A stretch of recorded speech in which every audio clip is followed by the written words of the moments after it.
If you want to add a little extra spice or secret sauce to your video edits, you're going to want to be doing some speed ramping. You can do freeze frames, slowing things down, speeding things up.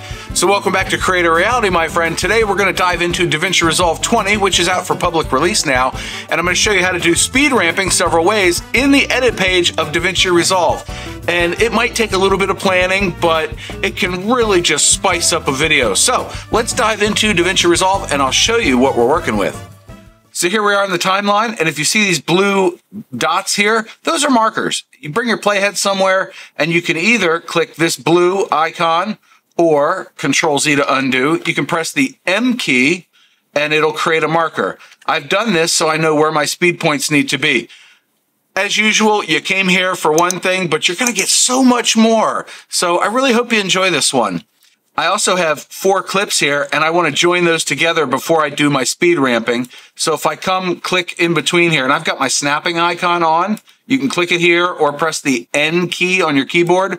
So I've got it snapped to the transition point, and using my left and right arrows, I can actually go between the 2 frames. So this is the first clip, this is the second clip, and they're not really the same. So we're going to go to Effects, Video Transitions, and I want to find a good one. I'm going to use the new AI Smooth Cut, and I'm going to leave it set to 1 second. If you don't see it, Alt, mouse wheel, zoom in. And then if that plays through, look at that. That is a neat little transition. I like that one. So Alt, mouse wheel, zoom out. We'll go to the next one, and I'll use my left and right keys. Again, we're going from left to right. Let's grab a different one this time. Let's grab a push transition or edge wipe. Yeah, edge wipe. And that's all well and good. Let's zoom in on that one. Go to the middle of it. You see it's vertical. I want it horizontal, so I'll change my angle to 90. That's good. And then we can do a border on it, and we can feather the border. So it's a nice fat border. Yeah, I like that a lot. So now when I play that back, it wipes through that. Okay, that's cool. Then we go to the last transition, and this one goes pretty much the same. So we're going to use the smooth cut on this one as well, and that should look pretty good. So it plays through, and oh yeah, that looks cool. All right, now that we have that done, I'm going to select all my clips. I'm going to right click and come up here and select new compound clip, and compound clip 1 is fine. Notice that all of our markers are where they belong, and there's no audio because it was disabled, but I can Alt click on the audio track, press the D key, and now it is fully disabled. So it's not going to interrupt my fancy audio talking head, whatever. Now, to start the speed ramping, first we're going to go through the right click menu. If you want to just change the speed of something, you can click on your clip, right click, come up to change clip speed, and it gives you this window. You have speed that you can hand enter. You can change the frames per second. Duration, I don't think you can change. I've never done it. Keyframes, I leave it alone. You have ripple timeline. If you have multiple clips in your timeline and you just want to get the one and have everything shift back in the timeline, if you're making it faster or slower, you can shift everything after it around by rippling the timeline. It's the same as doing a ripple delete. Reverse speed obviously will reverse everything. You see the -100 and the -29.970 frames per second. Freeze frame, that's the one we want. Now, watch what happens when I click change. It changes it after where I clicked. And if your audio and video are connected, now your audio is definitely going to be blank. I can show you that on another clip in a second. Here's another clip, and they're both enabled. Well, when I right click and I come up to change clip speed and I choose freeze frame, sure, we'll replace it. Now I've got no audio on here. I was tinkering around with this one, so its speed was all over the map. So something you can do that's neat with freeze frame is if I want to hold on this stop sign for a couple of seconds, I can click on my clip, which selects both of them, but then Alt click to select just the video, drag up to make a duplicate, press Control B to break, and then we're going to move this over to here, right? Well, that's just out of the way. Let's make sure it's out of the way. On our original clip, I can right click, come up to change clip speed, select freeze frame, click change. Yeah, again, it's something I mucked with.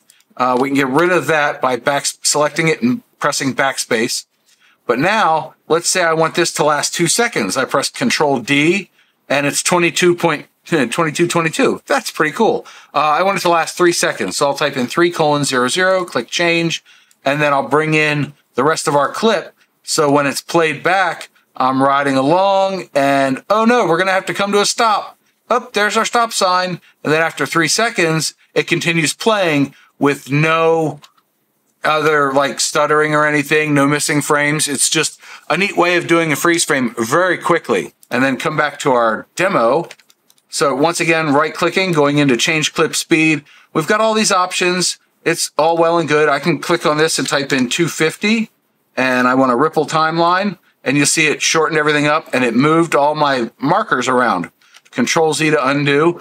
That's not what we want to do. You can slow it down, you can speed it up, but what we want to do is retime controls. That's what we need. So with our clip selected, I'm going to press Control R. Now, if you don't have this key mapping done, let me show you how to do that, because I find that Control R is really good. And in previous versions of Resolve, I had Control Shift R to open the retime curve. That doesn't exist anymore. I'll show you what its replacement is in just a moment.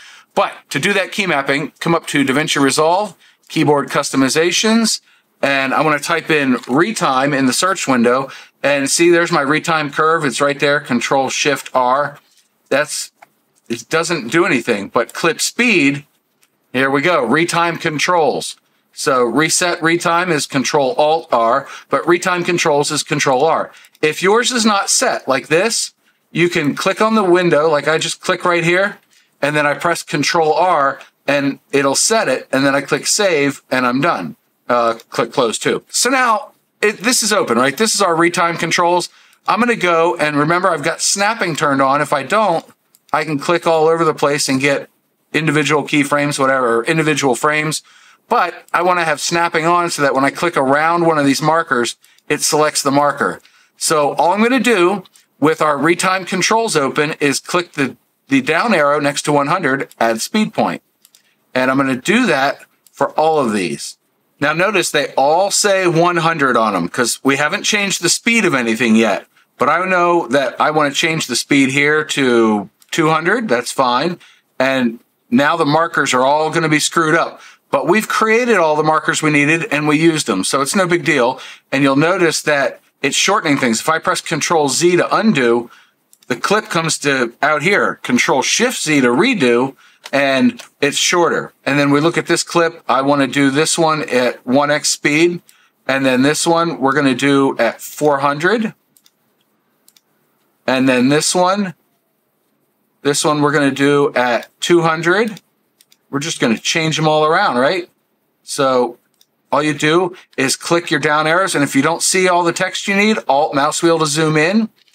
And this one right here, this guy's avoiding a pothole. Okay, we're going to leave that at 100. And if you notice that your playhead is snapping to your markers, click an empty space because any blue markers up here are on the timeline. If you have markers on your clip, that means the clip was selected when you created the marker. See that one there? Control Z to undo. But click an empty space, come here, clear all. There we go.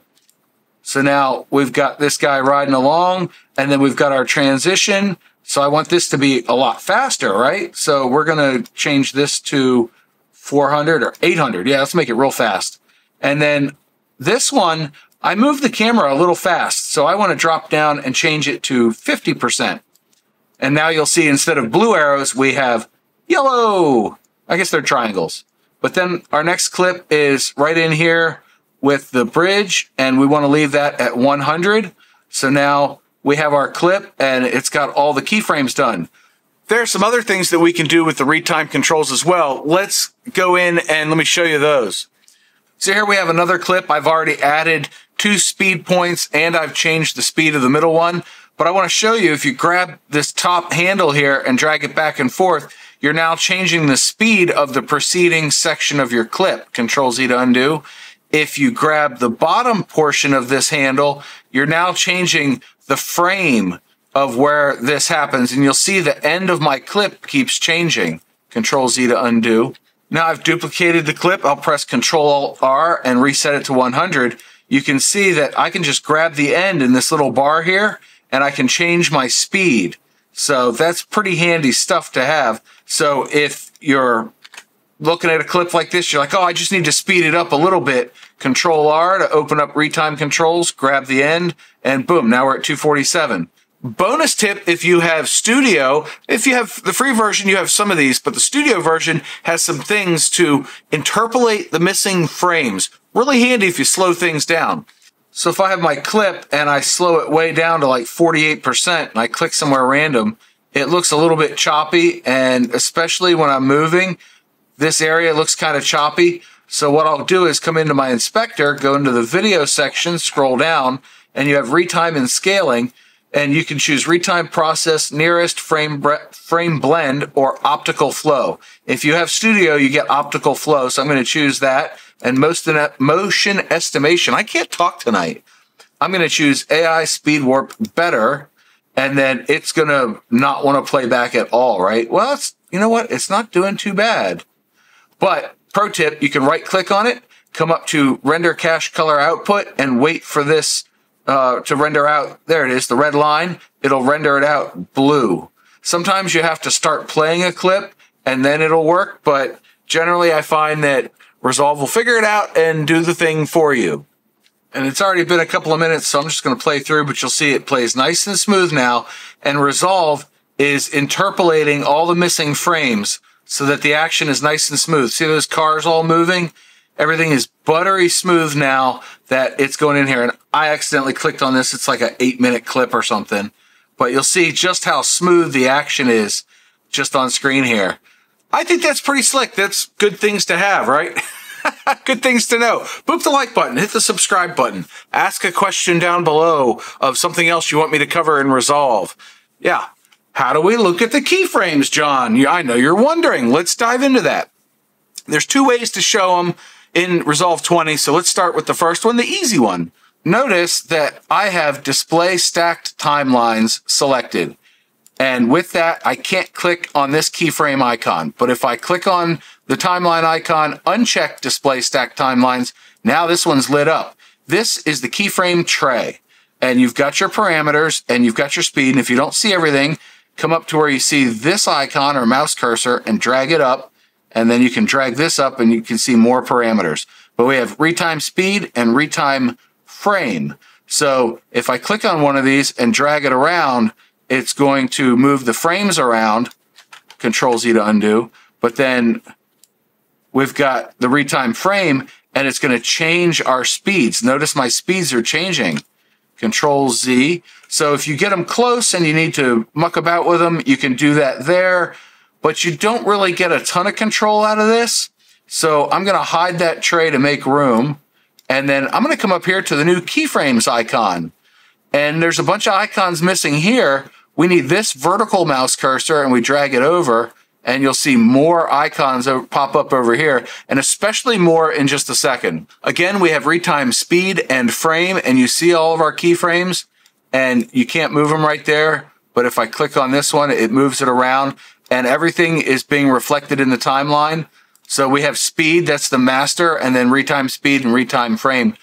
Those are the ones you can mess with. These are the ones you can't. But the pièce de résistance here is clicking this icon, which brings up a map of them or a graph, and it shows us everything inside the clip. So it starts at the beginning and goes to the end right there, and you can do a bunch of different things with this, and we're going to take a look at some of them. You can pop it out if you want. So now it's a separate window if your monitor's big enough. And if I am done with that, I can click this X and it comes right back in here. But here's all our keyframes, and we'll start at the very beginning and go all the way through, and you can see that they're all there.